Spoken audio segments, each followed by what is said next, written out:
is just too rich.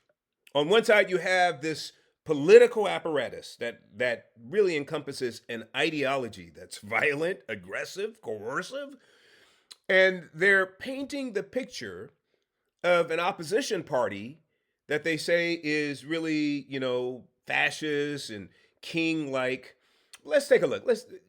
To be fair, let's take a look at both sides. So, one side has a party who spied on an incoming president, was still a private citizen, spied throughout that president's presidential history, and even up to modern day, to current day in his second term.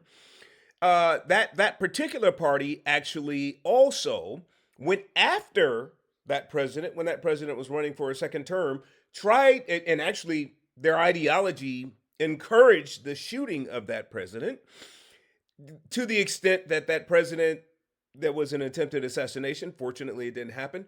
But then that particular ideology really undergirding that political party is responsible for the assassination and martyrdom of Charlie Kirk, and responsible for so many of these heinous mass shootings. Then we find out now that that particular party completely insulated the past president and his son from scrutiny as they dealt with Ukraine. So all those issues with Ukraine, which there was evidence of criminality, that was taken off the table. All the evidence that went against that prior president, that would be Obama, spying on Trump and his entire administration for many, many years, all that was taken off the table. So there was no adjudication of legality during the Biden administration as it related to, actual, criminality that was happening within the Beltway. Unless you were the opposite party, that would be the Republican Party or conservative. Then the entire DOJ, CIA, FBI, everybody came after that party. And then now we have hearings saying, oh, you guys are like fascists and kings. We have Pam Bondi and others who have been, marshaled, basically paraded in front of a senatorial committee that's basically trying to take them through it. Here's the point. At what point do we say, look, enough is enough? I've seen enough of your corrosive, vindictive, violent, treacherous, murderous ideology, and I am going to make a different choice. I've seen your attorney generals that are running in Virginia that wants to kill, opposite party attorneys generals and their children, that wants to do all kinds of horrible things to them and do things to their grave, desecrate their grave at the same time. I've heard enough. I'm making a change to go to a different party.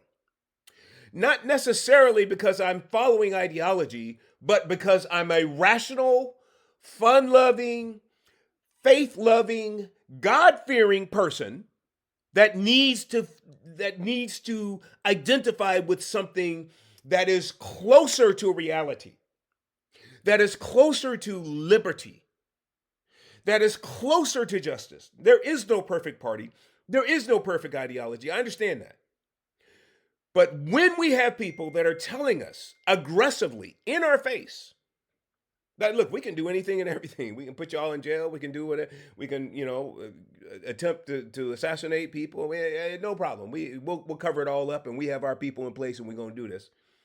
When we see this, we need to go the other way.